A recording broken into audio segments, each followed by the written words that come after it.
están, mi querida comunidad de Soñadores Sin Fronteras? Bienvenidos a una historia más, una historia de inmigrantes aquí en Canadá. Como siempre les recuerdo suscribirse al canal de YouTube o Spotify, compartan, hagan comentarios, porque eso es la manera en que este canal que está dedicado a ustedes pues pueda crecer. Y hoy me siento muy halagada de tener una hermosa historia, una historia de un hombre que estoy segura que les va a impactar. Un hombre que desde los 10 años empezó a tener una conciencia sobre la salud. Un hombre que ha enfrentado con valentía retos importantes, que un día decidió cargar su maletita de sueños y llegar aquí a Canadá. Y eso, amigos, impactó increíblemente en su vida, porque aquí no solamente se dio la oportunidad de sanar, de renacer, sino de hacer lo que más ama. Practica la yoga, practica la meditación, tiene gran talento con la música, hace fireworking, si lo pronuncié mal, perdón, pero bueno, y tiene un libro maravilloso, que ya hablaremos de ello. Y hoy está aquí, con orgullo lo digo, David Barraza Monroy, mexicano de Chihuahua. Bienvenido a tu podcast, David. Gracias, María, gracias por la invitación, gracias por la oportunidad de estar aquí compartiendo un poco de mi experiencia con la comunidad, con tu audiencia. Para mí es un honor, David, y créeme que, amigos, yo estoy segura que esta historia les va a impactar y sobre todo les va a impactar emocionalmente, y créanme, vale oro esta historia, como la de todos mis invitados que están aquí. Y bueno, empecemos, David. Mexicano de la hermosa tierra de Chihuahua. Rico, ricos vivir ahí, ¿no? Exactamente. Chihuahua, como Chihuahua dicen del ustedes. norte. como dicen por ahí, arriba el norte, si no queda en el mapa. Así es. Ay, qué rico. Bueno, leía tu historia, David, y créeme que desde el momento que la empecé a leer, me enriquecí y nos identificamos mucho en muchos aspectos, pero no soy yo la protagonista de esta historia, eres tú.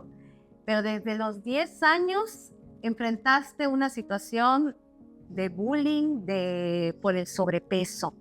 Eras muy pequeño, David. ¿Qué pasó ahí? Sí, fíjate que desde muy pequeño yo he sufrido sobrepeso y alrededor de los 10 años aproximadamente, de que estaba yo en la primaria, hacía por salir, pues yo sufrí mucho de bullying en cuestión de mi apariencia física. Y eso, pues imagínate, a un niño de 10 años le impacta, ¿no? O sea, que sus compañeros la estén señalando y le pongan todo tipo de sobrenombres, ninguno muy agradable.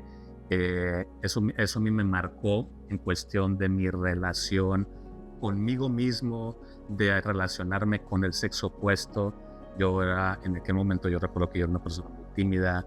Creo que esa timidez se me vino quitando, yo creo que hasta como a los 21, 22 años. O sea, suena un poco extraño, pero eso me marcó mucho, ese bullying, que ese bullying no venía tanto del sexo masculino, sino venía del sexo femenino. Eran las compañeras que, pues no sé, en ese momento el sobrenombre que más, ¿no?, peor que te puedas encontrar, ese era.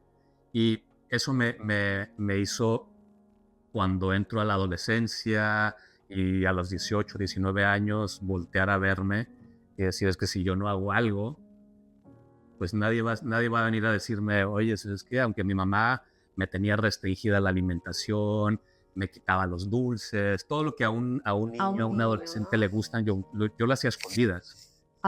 Porque mi mamá era muy, muy autoritaria y me restringía muchas cosas cuando yo, pues en ese momento, aunque sufría del bullying, pues a mí me gustaba comer, a mí siempre me ha gustado comer, y hasta la fecha no hay algo que digas tú, esto no me gusta. Puede haber que algunas cosas nuevas que no conozca, pero siempre me gustó comer desde que estaba yo niño. Y fue por ahí alrededor de cuando salí de la secundaria, como a los 15, 16 años, que yo dije, es que yo me veía al espejo y no me gustaba lo que estaba yo viendo. Y yo dije, yo me voy a meter a hacer ejercicio, y me metí yo solo, sin ir con un nutriólogo ni nadie. Yo empecé a quitarme cosas que yo sabía que en mi lógica me hacían daño. Me empecé a quitar harinas, me empecé a quitar dulces, cosas que yo sabía que me estaban haciendo daño. Me metí a hacer ejercicio, pero un ejercicio a un lado exagerado, que sí llegué a un momento en el que había médicos en la familia que me decían, oye, es que te estás pasando ya, o sea, está bien que sí quieras bajar de peso, pero ya te estás yendo al extremo.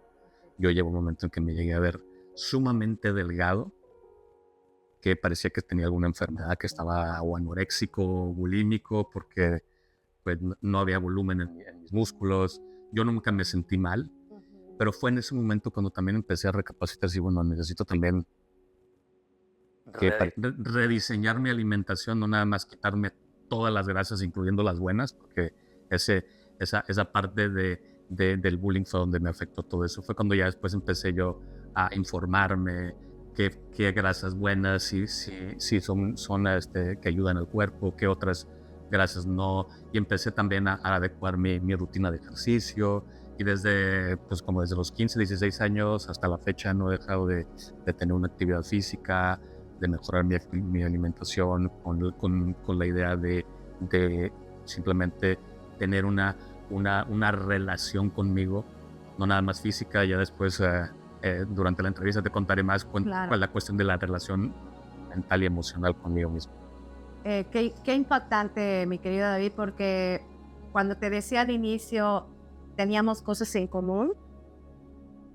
También yo fui una niña obesa desde muy chica, y también crecí con ese señalamiento. Impacta mucho que incluso tu entorno, tus amistades, pues hagan burla de ti. En ese momento, quizá como adolescentes, como niños, no lo apreciamos el daño que puede ser tan grande, tan impactante en la cuestión emocional y mental. Pero tarda uno en llegar a ese estado de conciencia y empezar a cambiar, pero el impacto ahí queda. ¿Qué fue lo que más impactó en ti? La creencia de lo que te decían los demás, la influencia de lo que te decían los demás, lo que tú te decías a ti mismo, la historia que te contabas. ¿Dónde impactó más este proceso? Fíjate que lo que me impactaba más, en aquel momento yo me fijaba mucho en el exterior, en lo que dijera la demás gente de mí, si me aceptaban o no me aceptaban, y trataba de hacer todo eso para evitar recibir esos comentarios del exterior. Yo en ese momento pues no estaba en un despertar de conciencia donde verme hacia adentro y la prioridad era yo. Claro. Yo estaba buscando el cambio hacia afuera en vez de empezar por mí a nivel mental y emocional. A nivel físico pues estaba haciendo lo que mi lógica en ese momento me decía, pues ponte a hacer ejercicio, tu régimen alimenticio modifícalo, pero todo eso lo estaba haciendo con la víspera de ser aceptado por la gente que estaba allá afuera, al exterior, que dejaran de decirme el gordito del año o cosas así. Entonces buscaba hacia afuera, que mi mamá me dejara comer lo que yo quisiera sin decirme, oye, ¿sabes qué? Vas a engordar, esto te hace daño, ya estás pasado de peso. Entonces buscaba hacer todo eso con el cambio hacia afuera. Hacia afuera, claro. ¿Y cómo descubriste? Bueno, me dices que a los 15 años es cuando te metes ya con cierto nivel de conciencia. Yo siempre he dicho algo, David. En nuestro interior siempre hay una sabiduría que nos dice, que nos está diciendo el caminito es por acá. Pero pues no somos sabios, ¿no? Entonces siempre hay que apoyarnos en los profesionales, ¿no? Pero en ese momento tú retomaste tu camino tú solo, o sea, iniciaste ese camino tú solo. ¿En qué momento fue donde dijiste, bueno, quizá lo que sí me están diciendo mi entorno, de que me estoy pasando y todo, ¿en qué momento fue donde dijiste, quizá me estoy equivocando, quizá no es por ahí? Pues fíjate que tuvieron que pasar varios años, incluso yo creo que hasta después de que me divorcié, fue cuando caí en esa conciencia de... Fue para mí un momento donde yo tuve que hacer un alto y voltearme a ver, preguntarme, bueno, primero, ¿qué quería hacer? Y segundo, si lo que yo estaba viendo proyectado del exterior era lo que yo estaba viendo cuando yo me paraba al espejo. No nada más física, sino también emocional y mentalmente, porque en ese parteaguas para mí fue un cuestionamiento de muchas áreas, no nada más en cuestión de mí, sino también qué quiero hacer de aquí para adelante con mi vida, cómo quiero proyectar mi vida, cómo quiero aportar a mi vida, cómo quiero dejar un legado. Entonces fueron muchos cuestionamientos. Ahí fue donde empecé yo a cuestionarme si lo que estaba haciendo lo estaba haciendo por mí o lo estaba haciendo para agradar a los demás, para que las mujeres no me volvieran a decir, oye, estás pasado de peso, para buscar una aceptación, cuando realmente a quien no se aceptaba era yo mismo, conmigo mismo. Yo me paraba frente al espejo y lo que veía no podía mantenerme ni 2 minutos observándome. Para mí era una crítica constante de observarme, decirme, mira, estás pasado de peso, eres el gordito del año. Todas esas frases de la infancia venían. Las cristalizaciones, lo que repetimos durante todas las veces. Exactamente. Y en ese momento fue cuando por un grupo de emprendedores en línea buscando hacer algo, me encontré con un grupo de emprendedores que una parte están aquí en Canadá, otros están en Estados Unidos. Ellos meditaban todos los días. Y una de esas personas me dijo, que fue mi primer mentor, me dijo, ¿y tú quién eres? Me preguntó, ¿quién es David? Por silencio rotundo.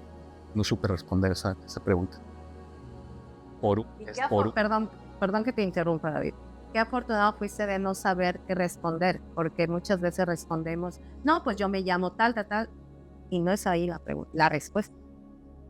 Sí, exactamente. O sea, cuando él me hace esta pregunta, yo me quedé frío. O sea, dije, no sé. Wow. Y le dije, no sé. Preguntas trascendentales que todo ser humano nos deberíamos hacer. Y ahí fue cuando entonces dije, ¿qué quiero hacer yo en mi interior para poder darme cuenta quién soy y quién quiero proyectar hacia afuera? Y no con la intención de buscar ser aceptado hacia afuera, sino más bien buscar esa aceptación interna, sentirme cómodo conmigo. Ahí es cuando empiezo a meditar. Yo nunca había meditado. Para mí el término meditación, que era de los errores más comunes que después cuando mi guía de meditación y mi coach de meditación me explicó, era mi idea de meditación era una persona, como yo se los he dicho cuando estoy en algún taller de meditación o en alguna conferencia, era una persona vestida de blanco con un turbante y que estaba sentado en flor de loto y se la pasaba todo el tiempo con los ojos cerrados. Para mí ese era el concepto de meditación, algo tan erróneo. Cuando yo empiezo a entrar en este grupo de emprendedores, no nada más para conocer gente nueva, sino también cambiar mi forma de energía, otra mentalidad, y empiezo a meditar, empiezo a darme cuenta de cosas internas que yo no me había dado cuenta. Empecé a cuestionar si lo que estaba haciendo me gustaba o no me gustaba, si habría que hacer cambios, qué es lo que me apasionaba de parte de la música. Después yo solo, buscando algún video de YouTube, encontré algunas rutinas de yoga. Nunca había hecho yoga en mi vida. Yo siempre me metí nomás a una parte de natación cuando estaba en la preparatoria, y luego después me metí al gimnasio. Llegué muchos años, como unos 15 años, realizaba rutinas muy pesadas con la idea de tener una masa muscular, ahora sí que queriendo, como le comentaba ahorita, buscando la aceptación hacia afuera, queriendo tener una mejor fisonomía. Claro. Cuando empiezo a explorar y conocer el yoga, gradualmente me empiezo a dar cuenta en que empiezo a encontrar otra de mis pasiones, además de la meditación, que son de mis más grandes pasiones, además de la música, el yoga, la meditación. Y empecé a encontrar esa conexión completamente directa entre la meditación y el yoga, y empecé yo a darme cuenta cómo mi cuerpo empezó a cambiar, no nada más a nivel físico, sino empecé yo también a cuestionarme y encontrar algunas respuestas durante la práctica del yoga, cuando yo decía, es que esto es una actividad física, ¿cómo voy a encontrar? O empecé a confrontarme también, las posturas de yoga me empezaron a confrontar, decir, o empecé a llegar, o puedes dar más, porque sabes que puedes hacerlo. El tipo de yoga que yo practico no es un yoga de relajación, ni es un tipo de yoga ahora sí que de suave. El tipo de yoga que yo practico se llama Power Yoga. Es un tipo de yoga no puedo decirlo agresivo, pero su palabra lo dice, es un yoga de poder, donde hay posturas que te confrontan, donde hay posturas, vaya la redundancia, invertidas, parados de cabeza, parados de mano, que mucha gente me ha dicho, oye, pero ¿y realmente eso te enseña? Sí. Me ha dicho, ¿eso te enseña el yoga? Yo no sé cómo le haces. Le dije, es que el yoga no es nada más relajarte, el yoga es una conexión entre el cuerpo y la mente y el espíritu, y el hecho de que yo haga un parado de cabeza me está confrontando a darme cuenta de si lo puedo hacer y enfrentarme a mis miedos de decir me voy a caer y me voy a golpear. Entonces, el yoga que a veces me dicen, oye, ¿tú practicas el yoga? Sí.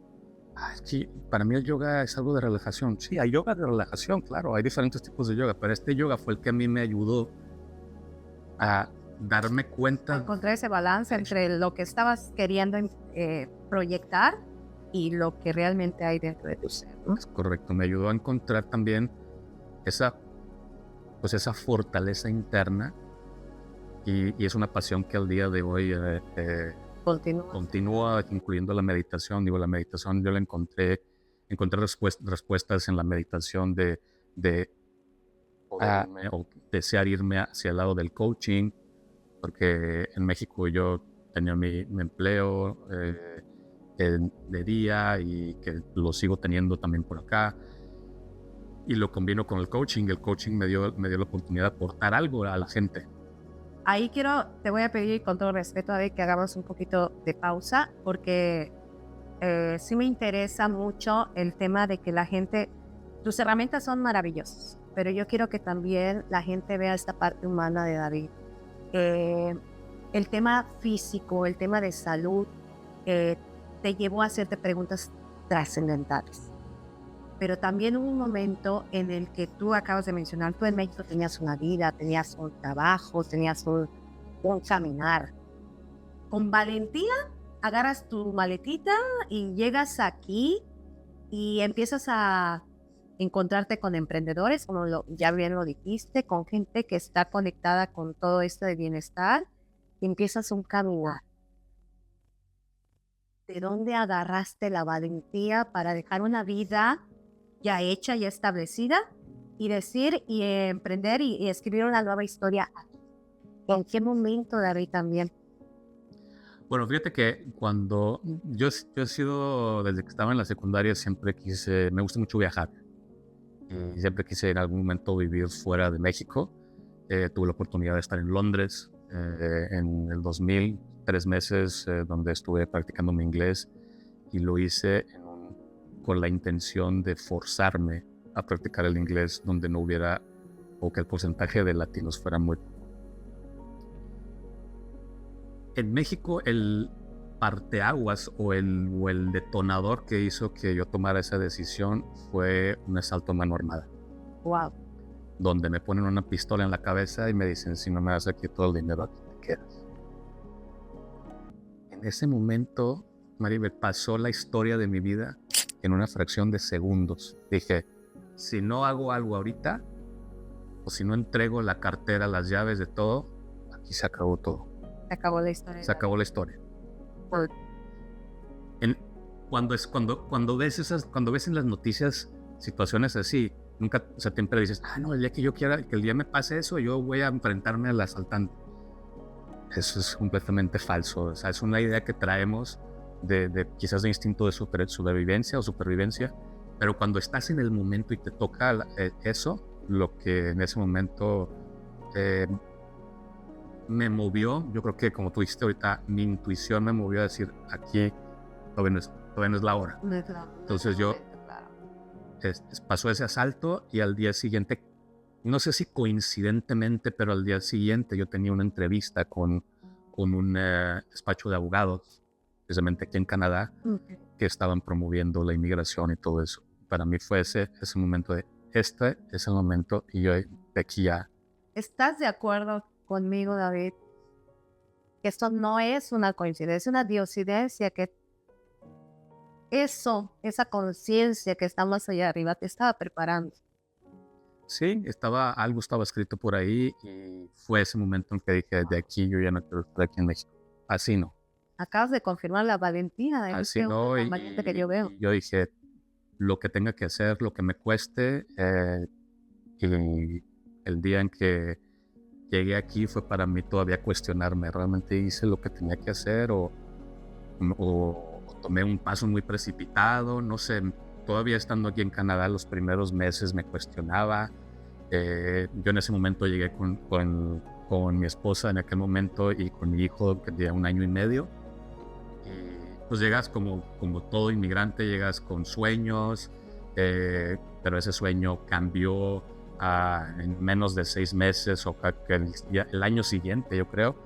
Me acuerdo, sí, en 2013, cuando por ahí todo empezó a distorsionarse. Ese mundo Entonces, que construiste y que tenías ya casi seguro, ¿no? sí, Empiezan los sí, o sea, y cuando me divorcio fue mi hijo que indirectamente fue el que me dio esa fortaleza para decir, A ese punto quiero llegar, David. ¿De dónde te agarraste para...? Porque dudas, amigos, dudas siempre vamos a tener si tomamos la buena decisión, si estamos bien, si va a ser eterno, si estamos en el camino correcto. Muchas preguntas. Pero ¿de dónde hay que agarrarse, David, para tener la certeza de que si estamos en este espacio es porque así tiene que ser y que hay que construir un camino? ¿De dónde te agarras? pues mira, yo me agarré del amor de mi hijo. Que, tío, en ese entonces cuando yo me separo, en ese entonces tenía 4 años y medio. Y yo me agarré de ahí. Y ahí fue donde yo dije, bueno, yo muy fácilmente puedo decir, me voy para otra provincia o me regreso a México, o no sé. Whatever. Pero en ese momento, el verlo a él tan pequeño, yo me quedé aquí por él.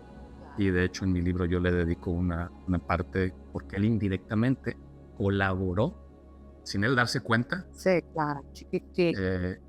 Sin él darse cuenta el que yo haya decidido quedarme aquí y luchar y salir adelante y buscar respuestas dentro de mí de, bueno, qué quiero hacer, cómo quiero seguir viendo mi vida, como tú acabas de mencionar, muchas dudas.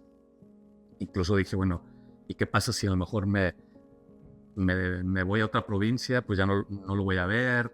Entonces cosas así, Gran pregunta. pero yo creo que el amor que yo siento por él es lo que en ese momento me movió para decir, bueno, lo que necesite cambiar o lo que necesite ajustar o en mi vida, tanto hacia adentro como profesional, pues lo voy a hacer y lo voy a hacer para el beneficio no nada más mío, sino también porque indirectamente eso lo va a cascadear hacia él. Claro.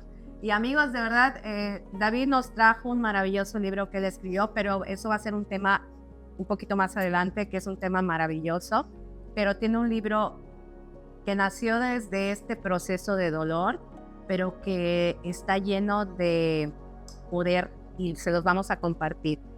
En ese momento en el que hay tantos cuestionamientos, David, ¿ya tenías estas herramientas del yoga, la meditación y todo eso? ¿Ya estaban presentes en tu vida? Estaba en ese proceso yo de adaptarlas para mí, para salir de ese momento de dolor, de insatisfacción, de dudas, y además pues estaba también en ese proceso de adaptación también con el idioma, con la cultura, con las leyes. Entonces yo me agarré de esas dos herramientas, de esas 2 disciplinas ancestrales para darme paz interior y no, además de que yo llevo un proceso terapéutico, pero no engancharme tanto en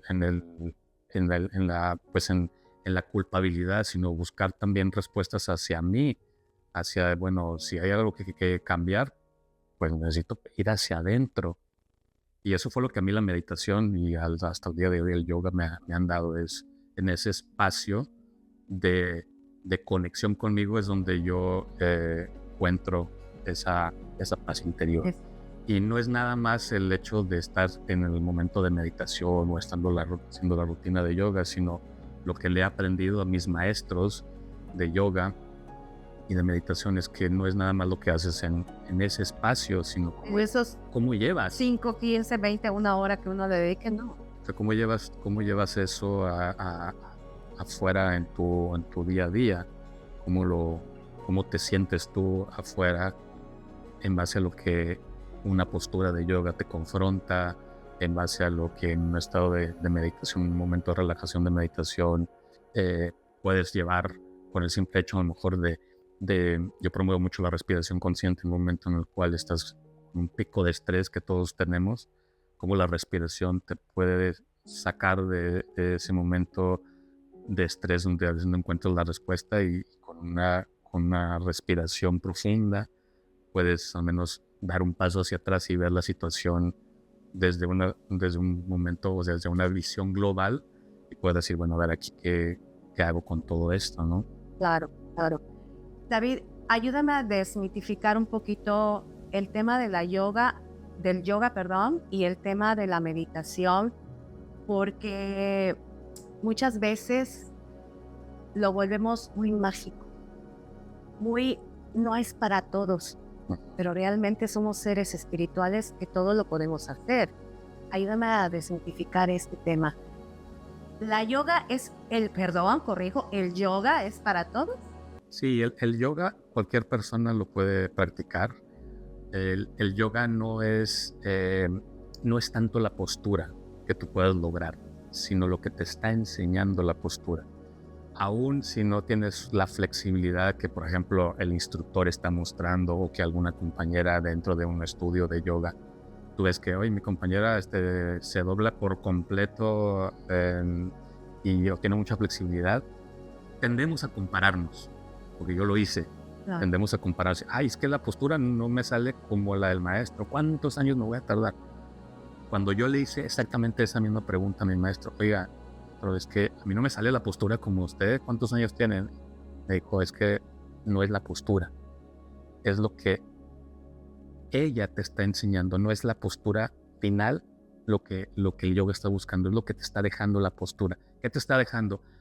Pues que mi cuerpo hasta ese momento, hasta ese grado de flexibilidad tengo. ¿Qué me está confrontando? Es un reto. Es un reto personal. Claro. No es la postura final lo que vale en el yoga, sino lo que aprendes durante ese proceso. Por ejemplo, yo he visto que gradualmente, después de ya casi 10 años de estar practicando yoga, en algún momento me decía mi esposa, es que a mí me impacta cómo tienes tú una flexibilidad tanto que te puedes doblar casi así de el torso pegado a las piernas. Y yo le digo, es que yo no podía hacer eso hace 10 años. O sea, eso fue así gradual. Y también es cuestión de la fisonomía, porque bueno, lo que no es lo mismo mi fisonomía que la tuya, que la de cualquier otra persona. Eso es algo que no podemos cambiar. La cuestión ósea no lo podemos cambiar. Pero en realidad cuando uno aprende que no es tanto la postura el destino final, sino lo que la postura nos va enseñando gradualmente y cómo eso nos puede ayudar también a nivel personal. Oye, es que a mí me confronta mucho esta postura porque, o sea, me duelen mucho las piernas o la espalda. Pero ¿qué me está dejando? Que tengo que escuchar a mi cuerpo a lo mejor. Amigos, estamos hablando de la importancia del yoga. Y yo te voy a decir algo, David. Hace como 2 años, una amiga me hizo una invitación de ir a una práctica de esto. Y créeme, ahorita me acabas de traer a la conciencia. No funcionó o no resonó conmigo precisamente porque me marcaban unas posiciones que son de principiantes, claro. Nomás no las pude hacer, pero fíjate cómo ahorita me estás diciendo que es el cuestionamiento, porque eran posiciones muy sencillas, pero yo no tenía equilibrio, no lograba ni siquiera, haz de cuenta, sincronizar el movimiento de las manos. Y mi respuesta a mi amiga fue, es que porque no tengo equilibrio, o sea, no, sí entiendo que el yoga es una práctica porque lo he leído, porque hay hasta cuestiones científicas que dicen que sí funciona, que sí ayuda al bienestar emocional, pero yo en ese momento lo rechacé y nunca más lo volví a tocar. Y mira, ahorita me vengo a través de ti, como quizás si yo hubiese seguido con esta práctica, habría yo encontrado respuestas trascendentales que tiempo después ya tengo las respuestas no practicando el yoga, pero sí la meditación.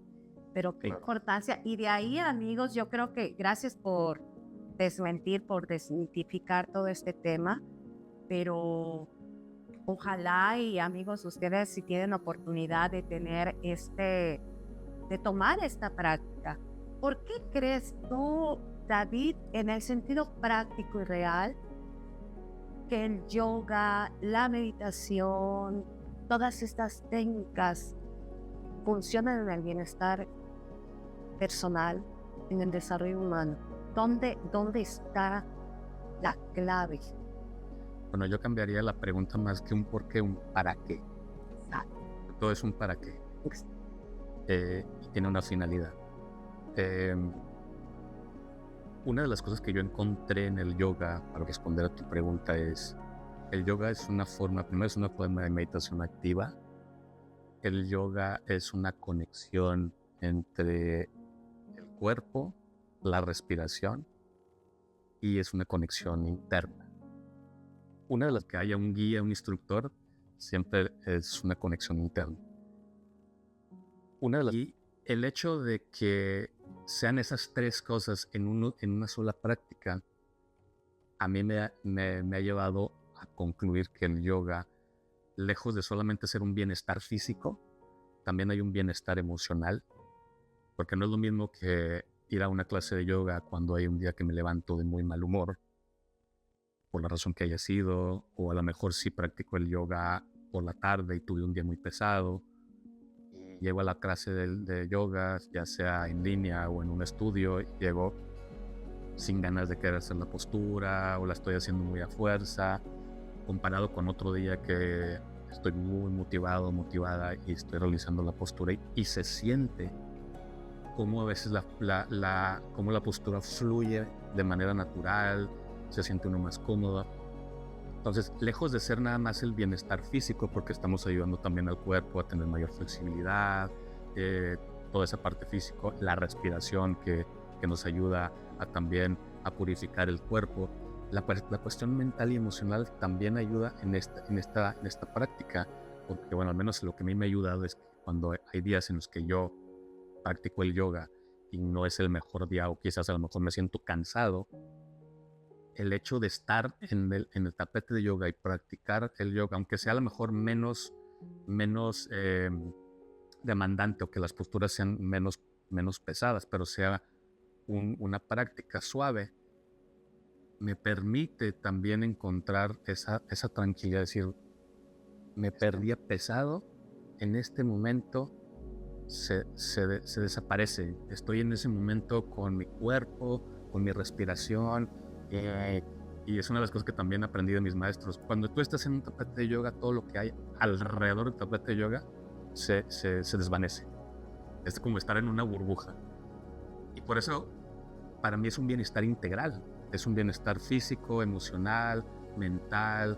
Es un bienestar donde uno también a nivel físico libera toxinas, dependiendo de la práctica. Pero es un bienestar que al menos es lo que yo he encontrado, ese bienestar integral que no encontré, por ejemplo, cuando estuve practicando la natación, cuando estaba en la preparatoria, que no encontré cuando iba al gimnasio a levantar de X número de cantidad de peso, que no lo encontré, y por eso no trascendieron más que por un periodo de tiempo. Y cuando me pongo a ver hacia atrás mi primer clase de yoga, que fue con un video de YouTube, que yo me sentía así como muy similar, como que esta postura, pues no sé cómo. Claro. Pero hay algo que conforme me voy metiendo más en la práctica y conozco más el yoga, me voy dando cuenta que no era nada más el hecho de practicarlo como tal, sino que mi ser, mi alma se sintió conectado, o quizás a lo mejor mi alma antes de llegar a este mundo terrenal ya había tenido una conexión con estas prácticas. Claro. Y era cuestión solamente de volver a reconectar. Es maravilloso, y ojalá y se den la oportunidad, amigos, de querer, pues, de tomar cualquier práctica que nos haga sentir bien, porque la humanidad de su espíritu necesita encontrar ese equilibrio perfecto. David, mencionas mucho el tema de la respiración, y a mí me interesa mucho que que también aclaremos un poco este tema. Yo practico la meditación, pero cuando estoy en un momento de que en mi mente hay demasiadas cosas, me es muy difícil mantener esta respiración que me conecte con mi esencia. ¿Cuál sería esta respiración?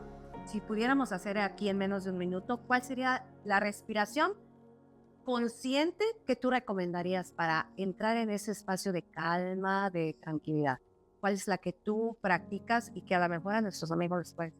Bueno, hay una respiración que a mí me gusta mucho y que lo tengo también en un ejercicio en cuenta de Instagram. Es la respiración 4-7-8, que es inhalar en 4 tiempos, retener en 7 tiempos y exhalar en 8. No toda la gente lo puede hacer, sobre todo la retención de aire con retener el aire 7 segundos. Cuando hay gente que me dice, es que yo no puedo retener 7 segundos, bueno, reténgalo 4. Y entonces yo les sugiero, bueno, en vez de hacer 4-7-8, hagan 4-4-4.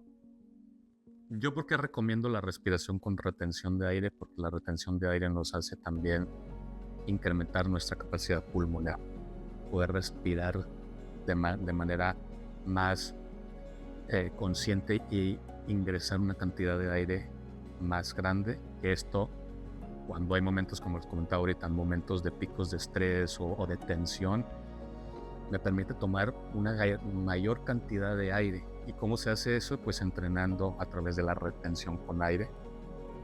Que eso hay gente que lo puede hacer en 7 segundos, y gente ya avanzada que yo conozco, gente que retiene el aire 12, 13, 14 segundos, hasta 20 segundos. Ya es una respiración o es un entrenamiento ya muy avanzado. Pero gente que nunca la ha practicado, yo le digo, bueno, si 4 segundos incluso es mucho, háganlo en 2 segundos. Escuchen el cuerpo es el que les va marcando la pauta.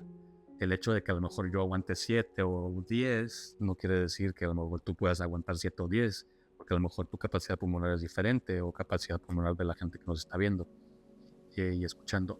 Pero el hecho de que tú vayas utilizando la retención con aire de manera frecuente, yo lo he visto a veces cuando ya con el paso de los años, a veces en algunas posturas de yoga, o cuando estoy realizando, por ejemplo, no sé, a lo mejor voy caminando y me canso menos, o puedo tomar una respiración más profunda cuando estoy en un estado de meditación para salir del estado meditativo.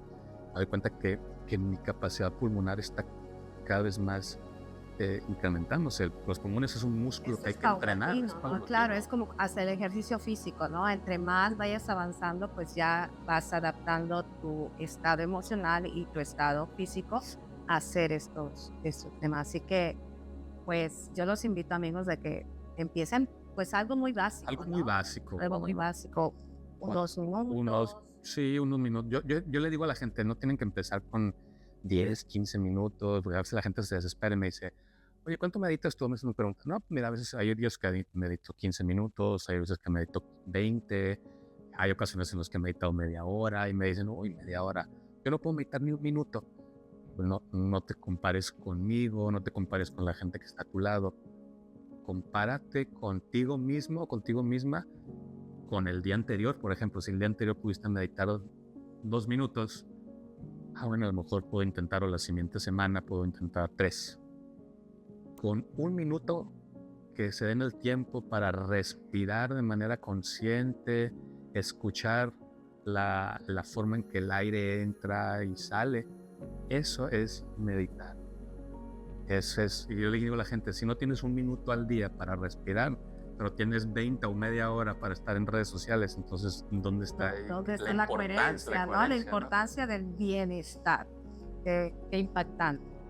David, como yo les dije, amigos, tiene una gran experiencia en muchísimos temas. Ya hablamos del tema del primer proceso, cómo un estado físico lo llevó a confrontarse a muchísimas preguntas, cómo con valentía llega aquí a Canadá, encuentra en el yoga, en la meditación, un gran refugio. Y vamos a tocar un tema también que es muy profundo, David. Este tema de que trajiste aquí a Canadá un sueño, veniste con una pareja, aquí nació tu niño, vino de México. No, él vino de México, 1 año y medio. y de repente ese sueño, por la circunstancia que ya tú nos detallarás, de repente ese sueño se quiebra y te inspiras para escribir un maravilloso libro que nos muestra la parte valiente de este ser, que ya desde un inicio ya lo habíamos visto. Y te pasa ahí, David, con este tema tan importante, ya teniendo estas herramientas, y te pasó ahí, David. Pues mira, realmente buscando cómo compartir lo que yo aprendí. Más que nada son líneas que, lejos de hablar del dolor como tal en detalle, hablan más de la experiencia. Trajiste el libro, ¿verdad? Sí. Si lo podemos mostrar aquí, Sí. mire. A ver. Habla más de lo que yo aprendí, de las herramientas, como te acabo de comentar, que acabo de mencionar, de la meditación, del yoga, incluso también hablo un poco de Reiki, me metí un poco de Reiki, no tanto para enseñarlo, sino para cuestión personal. También hablo un poco de eso, hablo un poco también de mis cambios de hábitos alimenticios que yo hice personalmente, y más que nada es del aprendizaje que yo saco, que fue lo que yo encontré cuando me metí hacia adentro de mí, cuál fue ese autoconocimiento. Yo hablo ahí del autoconocimiento, hablo también de la reinvención y hablo también un poco de... Permíteme, les digo, amigos, este libro se llama, y nada más miren el título, Sí se puede volver a ser feliz después de una infidelidad. 3 claves simples para el hombre latino. David, ese título de verdad que nos dice mucho, porque lo acabas de mencionar, para cómo desde el dolor uno puede encontrar para la transformación, cómo uno puede renacer, David, sin para el mantenernos en el estado de víctima. Para el cómo te pudiste transformar después de que este sueño que tú habías traído aquí, que creíste que era eterno, porque uno piensa que las cosas son eternas, pero cómo te pudiste transformar, redefinir, compartir sintiendo dolor, porque seguramente el libro lo escribiste con dolor. Sí, de hecho, bueno, ese libro yo lo escribí ya después de como 5 años de haberme divorciado durante la pandemia, buscando también, pues, como te comentaba, compartir. Cuando yo empecé a escribirlo no tenía la intención de publicarlo. Yo empecé a escribirlo como una forma de pues primero, donde estaba en la pandemia, donde no podíamos hacer nada, dije, bueno, ¿qué puedo hacer para no estar simplemente grabando videos de TikTok o buscando otras cosas que hacer? Dije, bueno, ¿qué puedo hacer? Y empecé a escribir lo que yo había vivido, lo que yo había aprendido, como una catarsis. Empecé a escribir, empecé a darme cuenta, yo me pregunté esto, y luego empecé a conectar con cómo yo veía a mi hijo en ese momento, qué fue lo que me aportó. Al mismo tiempo empecé a grabar mi podcast, empecé a sacar mis primeros episodios, los grabé yo no tenía, ahora sí que todo esos dos, que fueron los dos frutos de la pandemia en mi lado, no tenía la intención original de publicarlos o hacerlos públicos.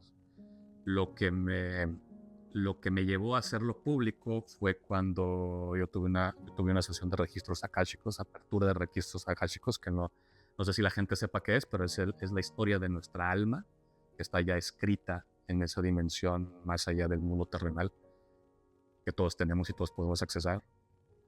Y yo tuve una sesión con una persona en México, y a distancia, yo estaba aquí y la persona estaba allá, y una de las cosas que se me entregó y se me comunicó en ese momento es que me dijo, tú tienes que compartir tu historia, porque no sabemos a quién le vaya a cambiar la vida.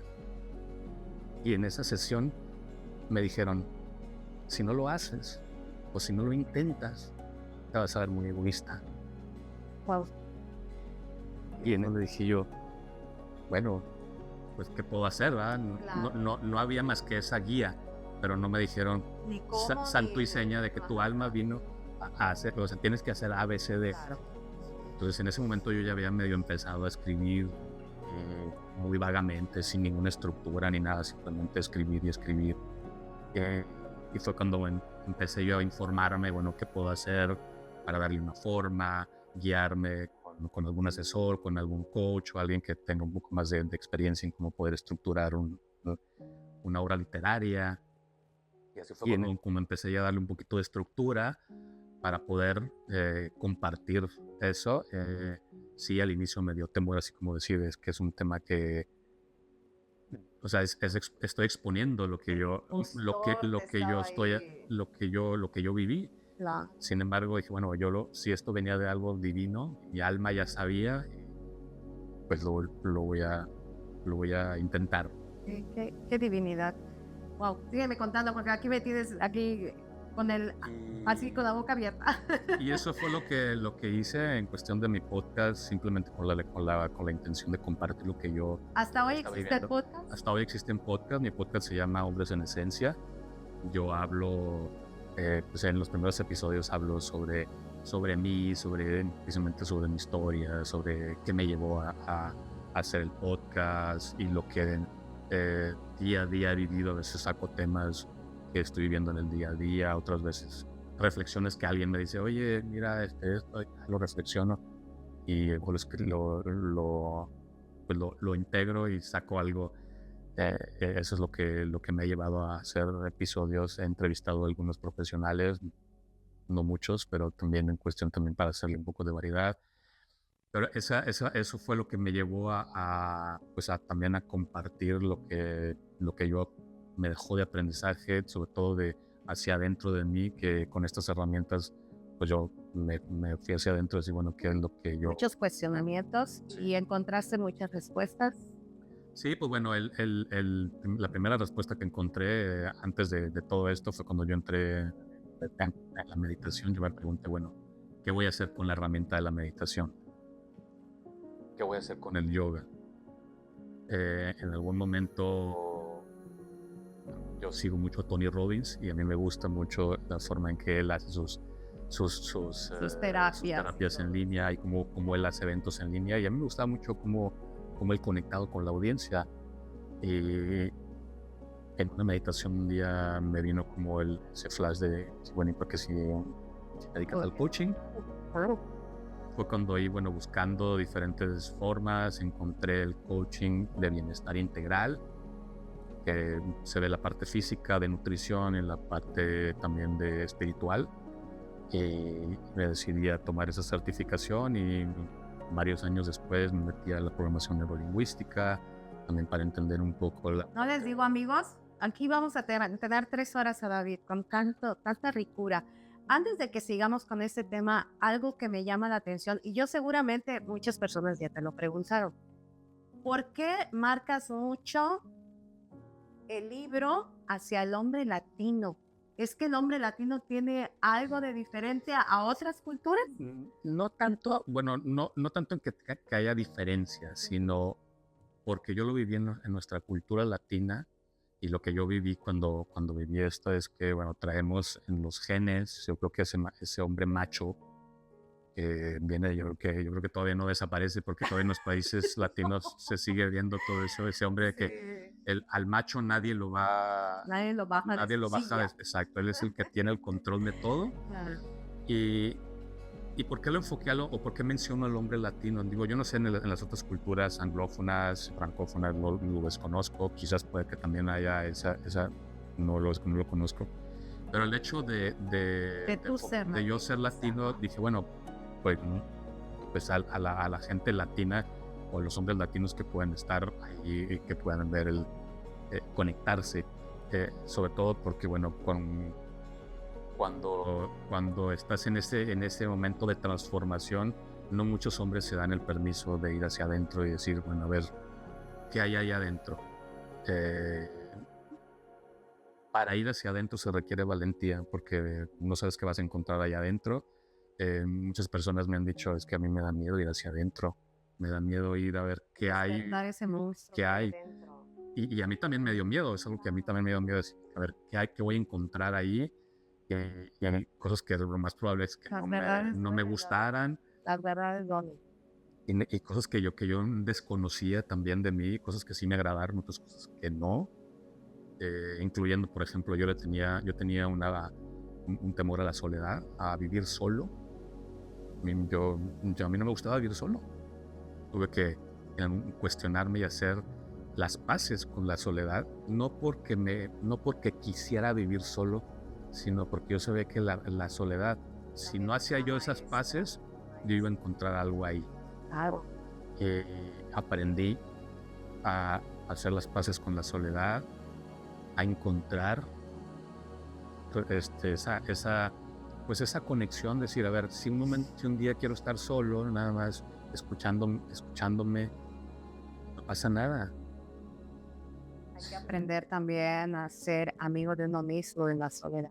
Exacto. Aceptarse, aprender a mirarse con amor, con cariño y aceptar que muchas veces necesitamos ese espacio de soledad para escuchar quiénes somos. Sí, exactamente. Yo hasta cuando hice las paces con la soledad empecé a encontrar, decir, bueno, hay cosas que yo nunca he hecho solo y que me daban. ¿Cómo cuáles? Saber, Por ejemplo, a mí me gusta mucho la música. Y aquí en Canadá pues hay muchos festivales, hay conciertos, y a veces yo me cuestionaba, ay, pues que no hay nadie que quiera ir conmigo a ver este grupo, no voy a ir a verlo, y no lo iba a ver, y me quedaba con esas ganas de, híjole, pues me gustó y pasó y no fui a verlo. ¿Por qué no estás acompañado? Porque no iba acompañado de alguien, y no tanto porque no hubiera gente, sino porque a lo mejor no había la persona que le gustara la misma música que a mí. Y llegué a un momento en que un día me dije, ¿y si voy solo? ¿Qué me va a pasar? Y un día recuerdo en un bar, un grupo que venía, un grupo de, a mí me gusta mucho el rock progresivo, venía de Estados Unidos y voy a ir. ¿Ese fue tu primer evento que fuiste? Ese fue mi primer evento que fui solo. ¿Y te disfrutas? Y lo disfruté tanto, primero porque era un evento era en un bar pequeño. Lo que me gustó es que yo estaba en la primera fila. Excelente. Y me gustó porque como era un evento pequeño, era en un lugar pequeño, pues también hubo oportunidad también de después platicar con los músicos. Y yo después de ese concierto me pregunté qué hubiera pasado si yo no hubiera ido. Me hubiera quedado sin las ganas de verlo y me hubiera quedado con otra vez esa duda de decir no lo hice porque pues no me di el permiso de ir solo, no me gustaba ir al cine solo. No es que sea una de las cosas que me guste ir solo, pero aprendí a que si no había nadie que quisiera ir conmigo al cine y yo quería ir a esa película, pues no pasaba nada si yo iba solo. Que cuando había alguien que fuéramos en compañía, pues qué padre, ahora lo hago con mi esposa. Entonces, no quiere decir que me gusta mucho hacerlo solo. No, me gusta disfrutar las cosas en compañía. Pero en ese momento dije, bueno, ¿qué pasa si lo hago solo? No pasa nada. Fui a algunos conciertos solo, iba a los festivales en un momento solo, en momentos con mi hijo. ¿Hoy tu hijo ya tiene qué edad? 14. Entonces aprendí a hacer esas paces con la soledad y aprender a escuchar y qué es lo que la soledad te enseña. Y yo digo que el hacer las paces con la soledad no es nada más ese momento cuando haces las paces y ya, sino yo creo que toda la vida el estar en un momento con uno mismo, que no significa que estemos solos, sino estar en un momento en ese espacio te disfrutes también con uno mismo, ¿no? También encuentras, pues no sé, tanto en momentos agradables como en momentos desagradables, encuentras también esa conexión con uno mismo y puedes encontrar respuestas, decir, bueno, ¿qué es lo que puedo yo en este momento? Si es un momento de aprendizaje, ¿qué voy a aprender para ir hacia adelante? Entonces, eso a mí fueron las cosas que yo tuve que aprender y que después encontré ese momento de decir, bueno, si hay una persona con quien compartirlo, va a estar súper, súper padre. Pero si no hay alguien que quiera ir conmigo, quiera compartirlo, y yo quiero ir, pues lo voy a hacer. Perderse de esos regalos maravillosos que nos da esta hermosa etapa de, pues yo no, muchas veces yo no lo llamo soledad, sino de solación con uno mismo, de solitud, es que es padre también aprender a escucharse, cuál es ese diálogo interno cuando uno va caminando solo por la vida, ¿no? También es maravilloso. Yo creo que es uno de los regalos que tiene el hecho de las pérdidas. También es un maravilloso regalo que hay que aprender a disfrutar. Yo lo estoy disfrutando. David, la música, lo acabas de mencionar, también es parte de ti. Y leí en tu biografía que ahora la música, especialmente la batería, si no leí mal, la has hecho parte de todas estas técnicas. ¿Cómo lo haces? Sí, mira, bueno, la música ha sido una de mis principales pasiones desde que estaba yo niño. Y siempre me ha acompañado tanto en momentos alegres como en momentos difíciles. Efectivamente, yo aprendí a tocar la batería a los 18 años. Hubiera querido aprender más joven, pero a ese momento fue cuando todo se acomodó para que pudiera aprenderlo. Y en México toqué en algunos grupos, ninguno sí de renombre, pero era mi pasión tocar en vivo. Cuando llego aquí a Canadá toqué en 2 grupos con gente de aquí local. En uno de ellos tuve oportunidad de tocar en un concurso en un bar aquí en el centro. Y después me di cuenta que cuando entro en este mundo de la meditación y el yoga, toda esta parte espiritual y conexión conmigo, hay un instrumento que es mi instrumento de base para componer música de meditación, que es el handpan, que es un instrumento donde está hecho a base de metal, donde tiene armónicos, tiene melodía, o sea, dependiendo de la afinación. Pero ese instrumento, cuando yo la primera vez que lo vi en algún video de YouTube, hace ya, no sé, 20 años aproximadamente, ya por ahí, me gustó tanto ese sonido que me conectó y que en ese momento dije, bueno, en algún momento yo quiero tener un instrumento como ese. Me declaro ignorante. ¿Cómo es este instrumento? El handpan es un instrumento, haz de cuenta que la gente me ha dicho, es que es un platillo volador. Okay. Haz de cuenta que es un círculo, son dos bases de metal pegadas. Ajá. Y tienen como no son perforaciones, son como hundimientos. Okay. Son diferentes tamaños de cómo está hundido el metal, que se hace a través de calentar el metal y a base de martillazos, y se afina dependiendo de la escala. ¿El origen de este instrumento? Es europeo. El origen fue europeo. El primer handpan que se hizo fue por ahí más o menos como 1990 aproximadamente. Se hacía en Suiza, en una empresa que se llama Panart. Esta empresa, para que tú tuvieras un instrumento como eso, tú tenías que primero tener una entrevista con los dueños, y te entrevistaban para ver si eras candidato para tener un instrumento como ese. Te preguntaban, bueno, ¿para qué lo quieres? ¿Cuál es la finalidad? No, pues yo soy músico, me gusta crear música para meditación. Y ellos decidían si te hacían el instrumento o no. Y después te decían, bueno, ok, si eres candidato, hay química, nos gusta. ¿Cuál es el tipo de instrumento que te gusta? No sé, qué afinación, en do mayor, mi menor, dependiendo de la necesidad de la persona. Y se hacía a mano. Y se tardaban alrededor de entre 7 a 8 meses en tener un ejemplar o una pieza. Y así se fue dando. Ya la empresa ahorita no existe. Este instrumento ya se ha hecho de dominio público, que ahorita todo el mundo lo ha hecho, incluso hasta los chinos lo hacen ya por precios tan módicos. Hasta lo encontraron por ahí en una tienda comercial, ¿no? Por precios, he encontrado precios hasta de $200, obviamente no son de la misma calidad que uno de $1,500 a $2,000. Y este instrumento, como te digo, para mí cuando yo lo vi en un video de YouTube me conectó. Es algo que no sé cómo explicártelo, pero mi alma me dijo, el sonido me conectó y dijo, yo quiero crear música con este instrumento. Tuvieron que pasar casi de 20 años para que pudiera adquirir mi primer handpan, que hoy en día es un instrumento no nada más para composición, sino es un instrumento que me ayuda a conectar también con mi alma, me ayuda también a relajarme. Cuando estoy tocando el instrumento, la gente me pregunta, oye, ¿y dónde tomaste clases? No, yo no tomé clases, yo soy empírico. Yo lo que siento, lo que escucho, y mis manos se mueven, y esto es lo que me conecta. Y eso es lo que yo, cuando grabo Porque a ti te porque eso claro. me hace sentir, me hacen vibrar. Y ese se ha convertido en mi instrumento para componer música de ¿Y si has meditación. visto transformaciones con tus alumnos, en tus meditaciones? ¿Sí has visto? Sí, hay gente que me ha dicho, oye, esta música me conectó, me relajó, eh, me hizo sentir que estaba en otra dimensión. Incluso tengo un amigo mexicano que él me invitó en una de sus conferencias, estoy hablando antes de la pandemia, él me dijo, mira, ¿sabes qué? Yo voy a dar una conferencia y yo quiero que toques tu instrumento porque tu música me relaja. Yo me estreso cuando doy conferencias.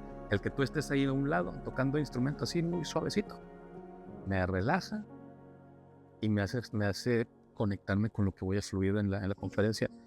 Cuando él me dijo eso, fue así como para mí, wow. Que es diferente, quizás sea diferente la percepción que tú tenías al momento de la conexión con este instrumento, ¿no? Cada quien va encontrando su conexión, ¿no? Sí.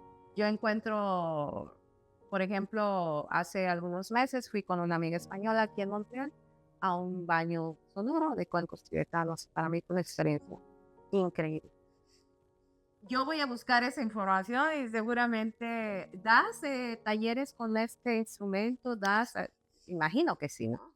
Bueno, cuando me invitan, sí, llevo mi instrumento Me apuntas, ahí me avisas, porque me para encantaría armonizar. vivir esa experiencia. La verdad es que a mí la música tiene un poder y tiene una magia especial, ¿verdad? Digo, hablando, no hablo de cuencos tibetanos, nada, sino la música en sí tiene una alquimia muy inmersa. Yo creo que la inspiración de quien la crea, ya desde ahí de quien la crea, David, hay una magia especial. Y cuando nos llega a nosotros, toca fibras importantes. Sí. Y me imagino que estos instrumentos que nacieron de yo no sé de dónde. Fíjate, este instrumento nace, además de esta compañía, cuando yo me empecé a investigar, bueno, cuáles son los orígenes de este instrumento. Este instrumento tiene un origen en un instrumento jamaiquino, que no me acuerdo, ahorita no tengo el nombre en la mente, pero es un instrumento igual así redondo, lo único es que es abierto y las perforaciones o los hundimientos los tiene adentro y se toca con unas baquetas que tienen una esponja al final. Y se llama steel drum, y que es un tambor de metal, y de ahí se ha venido, lo que he investigado, se ha venido evolucionando cuando esta empresa Panart empieza a hacer sus primeros prototipos. Pero de ahí es donde, cuando empiezo a investigar de dónde viene esto, empiezo a darme cuenta que ahí también hay unos orígenes en Jamaica, en Haití también utilizaban este instrumento de steel drum, y se han hecho modificaciones. Y ahora este instrumento se hace por todo el mundo, sobre todo más en Europa que acá en Norteamérica. Hay muchas compañías que los fabrican, hay de todos tamaños, hay diferentes afinaciones. Y a mí lo que me gusta es que es un instrumento tan noble que, al menos digo a mí y a la gente que lo ha escuchado, y que no nada más en grabaciones, sino también en vivo, me ha dicho, oye, es que tiene un toque muy particular que a veces me dicen, no sé cómo explicártelo, pero me sentí tan relajada o relajado, o me llevaste a un espacio donde no había yo encontrado o no me había sentido así. Entonces, incluso conmigo, yo también lo veo, lo estoy tocando. Y hasta el día de hoy tú todavía encuentras esa conexión con el equipo, a pesar de que ya ser, digámoslo así, no digámoslo, ya eres un experto en eso, todavía sigues descubriendo esa conexión. Sí, cada vez que lo toco descubro algo nuevo. Incluso yo tengo una sensibilidad en las manos, no sé si es por a raíz de mi formación en Reiki, pero yo tengo una sensibilidad en las manos y estoy tocando y cierro los ojos y es una sensibilidad diferente, y no sé cómo en algún momento pues empiezo a tocar con los ojos cerrados. Hasta yo mismo me sorprendo, digo, ¿esto cómo le estoy haciendo si ni siquiera estoy viendo? Y es una sensibilidad que he encontrado también, y que esa conexión en cada vez que lo toco hay magia. Sí hay esa magia que no se sabe describir con palabras. Es que lo que sucede internamente es muy... Otro tema que me impactó, firewalking. Lo pronuncié más o menos en inglés, ya sabes que es básico, ¿no? Pero, ¿qué es esto, David? ¿Cuánta valentía hay en ti? Bueno, sí, el firewalking es una herramienta de desarrollo personal, no es una herramienta de, más que desarrollo personal, yo lo considero una herramienta de confrontación personal. ¿Por qué digo confrontación? Porque el hecho de simplemente decir caminar sobre brasas de fuego confronta. Yo me sentí igual cuando hice mi primer caminata. Es una herramienta donde puedes superar miedos, donde puedes incluso hasta conectar a nivel espiritual con... me ha tocado gente en alguna experiencia que ha conectado con ancestros, que yo no sé cómo, pero bueno, el fuego es transformador, todo lo que toca el fuego lo transforma. Hay gente que en esas ceremonias ha visto gente que ni siquiera conoció en su vida terrenal, no sé, familiares de... Entonces es algo que no nada más es a nivel consciente de si voy a superar un miedo o voy a materializar mi miedo en una caminata sobre brasas de fuego, sino también hay gente que lo ha visto también desde el punto de vista espiritual, ha conectado con el fuego más allá de solamente decir, voy a intencionar esta caminata para vencer el miedo, no sé, a conectar o lo voy a cristalizar el miedo a X situación. Eso es lo que representa para mí, cada persona representa lo intencional. ¿Cómo llegó esta práctica, sí? Bueno, esta práctica llegó cuando yo empecé en el coaching con la PNL y por ahí conecté también con gente de Estados Unidos y fue que me empecé a conectar con este grupo de gente que hacía eso y que me interesó y me empecé a meter a conocer más sobre esta herramienta que después hice algunos eventos aquí en Montreal hace 2 años. Y gente que nunca lo había hecho. Ajá. Y gente que me dijo, oye, ¿sabes qué? Después de ese... Pero eso me imagino, David, que tiene que haber una preparación. Sí, tiene que haber una preparación, hay que preparar a la gente para poder... No es nada más de pongo ahí, no, hay una técnica y hay que preparar a la gente también. ¿Qué es esto que se puede confrontar? ¿Qué es esto que se puede sanar con esta práctica? Bueno, se puede confrontar miedos. Puede uno, sobre todo la gente, lo que cuando vive esta experiencia se confronta con los miedos internos. Ya, las limitaciones, creencias limitantes. No sé, por ejemplo, cada persona tiene sus propias creencias. Oye, es que le tengo miedo a, no sé, quiero emprender un negocio y tengo miedo a dar ese primer paso, a soltar un empleo.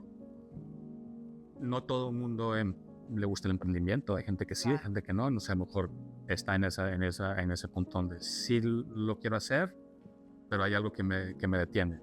Cada persona sabrá y pues tengo un miedo interno a dar ese paso a lo desconocido.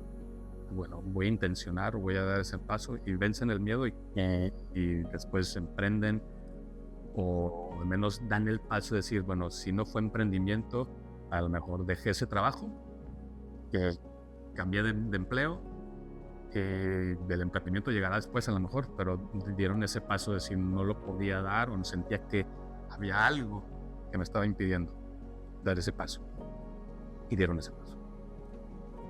No les digo que este hombre es muy valiente, qué cosa, yo no sé si me atrevería.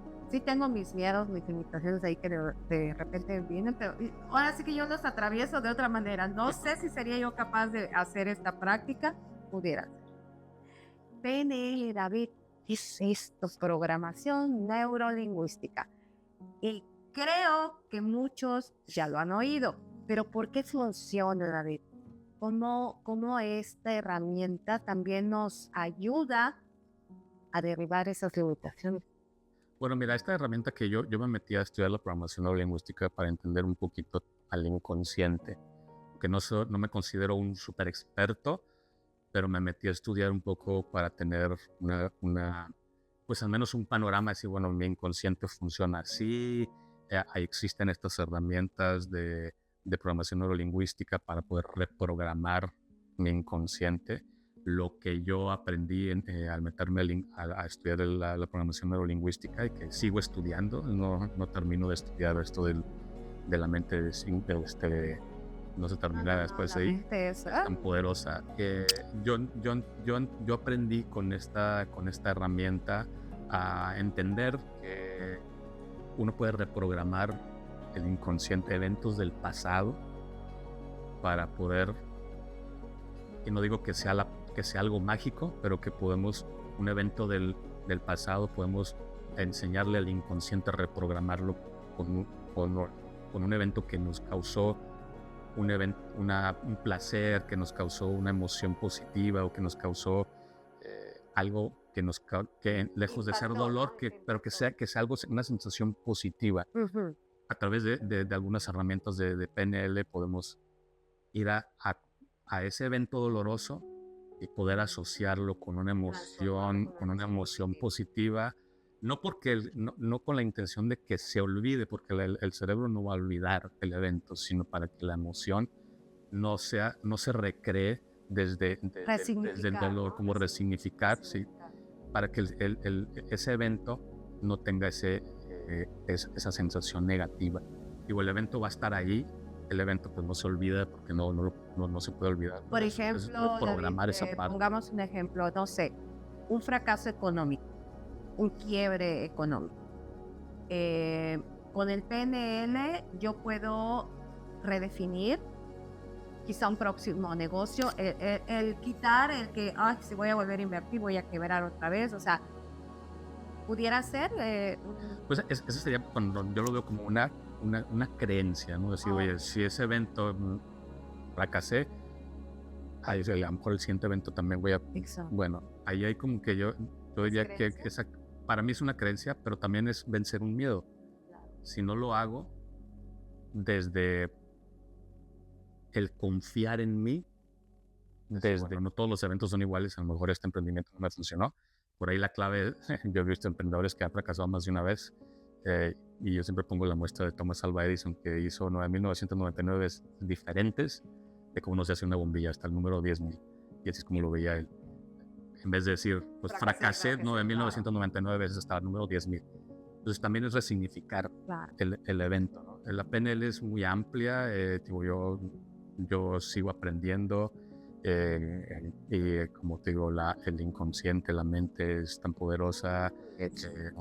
Yo digo que nunca acabas de terminar de entender y de escudriñar y de buscar soluciones. Coaching en muchísimas áreas, con muchas herramientas.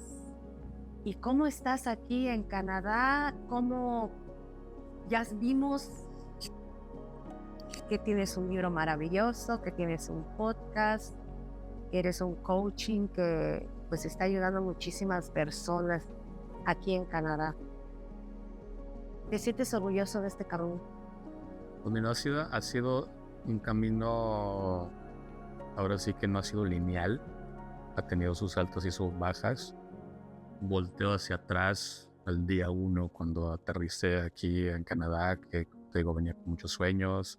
Los sueños se tuvieron que resignificar, tuve que voltear a ver muchas, o cuestionarme y encontrar respuestas, voltearme a ver hacia mí. Sí, me siento orgulloso de lo que a donde he llegado. Sin embargo, no es algo como que me siento tan orgulloso y ya está ahí que llegué. No, yo todos los días busco ser una mejor versión de mí, dentro de con lo que yo tengo a la mano, con mis herramientas. Busco, para mí, como te digo, cuando yo estoy personalmente en mis sesiones individuales de meditación y en yoga, pudieras verlo desde afuera como pues está haciendo su ejercicio y todo, pero internamente yo también me cuestiono, me sigo cuestionando qué más, qué sigue. Definitivamente, si yo volteo para atrás, veo que, sobre todo, por ejemplo, con el idioma idioma francés para mí no era así como que algo que me conecte, y no sea como, me conecta más el inglés. Será porque lo aprendí muy pequeño. Claro. Pero volteo para atrás y luego cuando estoy en alguna conversación de repente me dice mi esposa, oye, es que yo veo que te desenvuelves muy bien y ¿por qué dices que no te... No se te da esa conexión con el francés. Y digo, es que será porque como no es un idioma que yo que me apasione, lo utilizo porque estoy viviendo aquí en Quebec. Y también cuando compañeros francófonos me dicen, oye, hablas muy bien el francés, no, digo, pues tendré mi acento como todos, pero hablo, o sea, el hecho de que te entiendan y que una persona de que su idioma materno sea el francés te diga, pues también te reconforta, ¿no? O al menos a mí me hace sentir bien. Y digo, después de casi 13 años de haber llegado aquí, vuelto para atrás, digo, bueno, sí, ha sido un camino donde ha habido piedras, ha sido empedrado, en algunos momentos ha sido más suave, en otros menos. Pues he aprendido algunas cosas, sigo aprendiendo, voy avanzando. Y el hecho de ver, por ejemplo, a mi hijo que ya ahorita a sus 14 años, pues lo veo en camino donde está ahorita empezando a encontrar su guía, si por dónde irse, por dónde no. Entonces veo también que he sembrado en él un granito de arena, que esperemos que ese granito, esa semillita vaya creciendo. Entonces son muchas cosas que veo hacia atrás. Ahora que mi esposa está aquí, también es algo que digo, bueno, también mi vida con ella es algo... Que yo espero que hacerte invitación para que venga al podcast, porque también está hoy aquí de visita y tenga mucha historia que contar. Claro que sí. David, me encanta, me apasiona tu historia, de verdad, amigos, yo espero que ustedes también se estén inspirando de ella y me encantaría, David, que en este momento tú me dijeras ese niño de 10 años que un día se enfrentó al rechazo, a la autocrítica, a la falta de empatía con uno mismo. ¿Qué le dices hoy en día a ese niño de 10?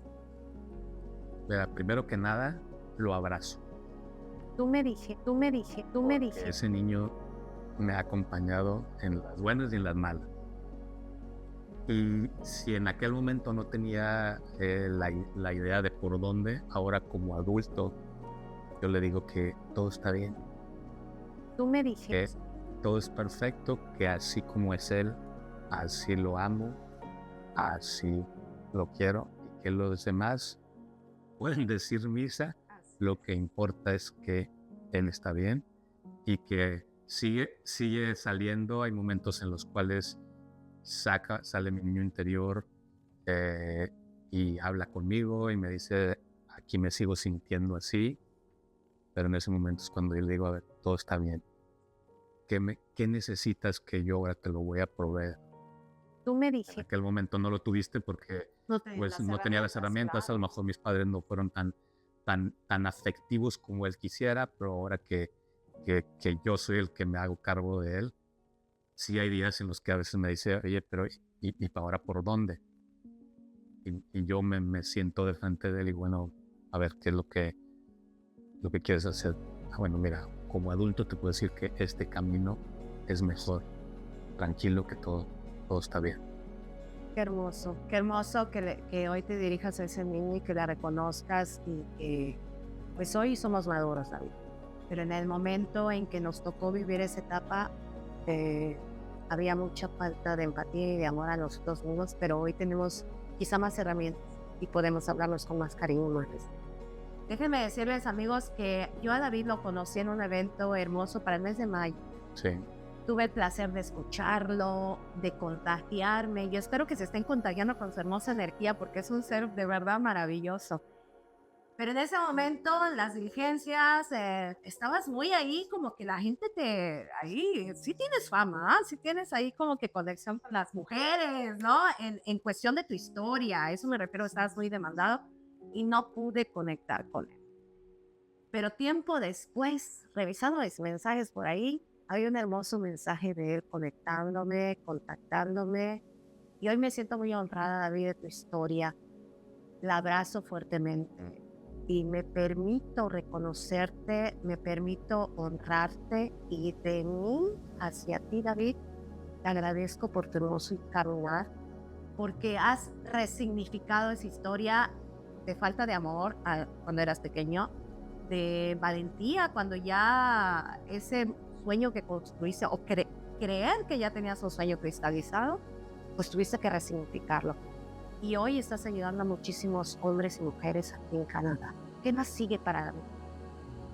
Bueno, seguir creciendo, porque bueno, yo soy un fiel creyente que uno no termina de crecer y nunca termina uno de aprender, incluso hasta más allá de esta vida terrenal que estamos aquí de pasada. Seguir creciendo al lado de mi esposa, seguir construyendo sueños juntos, seguir apoyando a mi hijo en ese momento en el cual ahorita está entrando a esa etapa donde no sabe para dónde que sigue en su vida, y sigue viajar.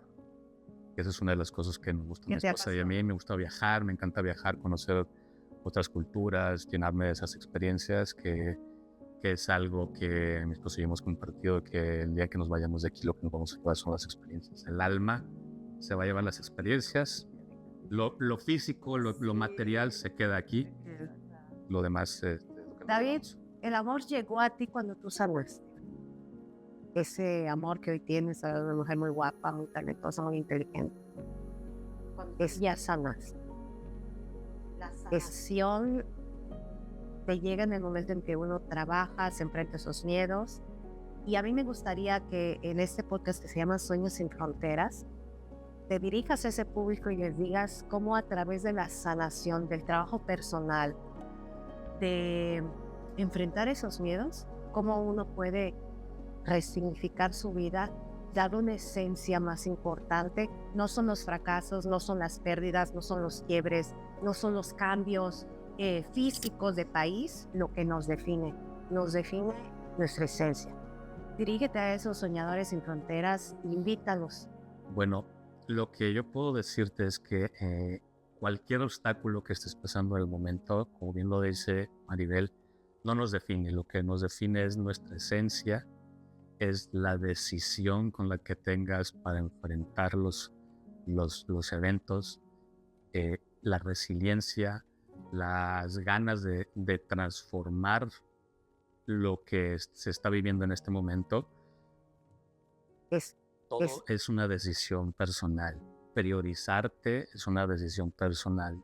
Nadie se va a hacer cargo ni de ti, ni nadie se hizo cargo de mí.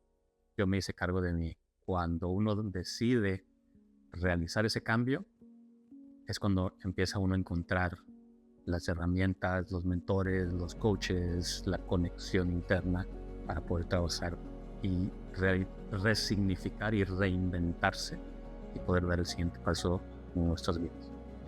Hermoso, gracias David. Espero que les haya encantado esta entrevista y recuerden que David tiene una página oficial que aquí va a estar. David, ya tengo la información. También estás en Instagram. Recuerden que también está en Spotify, en YouTube, con el podcast. ¿Cómo se llama el podcast? ¿Perdón? Se llama Hombres en Esencia. Wow, pues, Hombres en Esencia. Y bueno, no duden en contactarlo. Eventos privados también los haces, eventos a gran masa también los haces. Sí. Y bueno, también estás dando servicios con estas cuestiones del yoga, la meditación. Entonces, toda la información, amigos, aquí va a estar. Y gracias, David. ¿Algo más Maribel que quieras agregar? Este es tu micrófono, este es tu podcast. Yo espero que te la hayas pasado bien, que la hayamos pasado rico. Yo sí, aprendí mucho de ti y esa es tu casa, tu podcast. Gracias. Muchas gracias, Maribel. Haber venido aquí a mi sueño y por honrar tu vida, tu camino. Gracias, David. Pues muchas gracias, Maribel, por el espacio. Y pues no me queda más que yo quisiera darle un agradecimiento especial a mi esposa, porque ella ha estado a mi lado y es una persona que sigue estando y que crecemos juntos, y es un agradecimiento que todos los días se lo expreso. Los regalos de la vida llegan disfrazados, amigos. Y no quiere decir que las experiencias pasadas no hayan sido hermosas y divinas. Pero cuando uno decide sanar, ese hermoso regalo llega envuelto en un gran proceso maravilloso de sanación. Así que sigan creyendo en sus sueños, sigan creyendo en uno mismo, ámense mucho y yo los espero. Acuérdense que estamos en Spotify también, en Sueños Sin Fronteras, canal de YouTube. Hagan que crezca esta comunidad, porque esta comunidad es para inmigrantes, es para gente que cree que los sueños son posibles de alcanzar. Hasta una próxima historia, amigos. Nos vemos muy pronto. Su amiga Maribel Martínez. Gracias nuevamente, David. Maribel. Gracias. Nos vemos próximamente.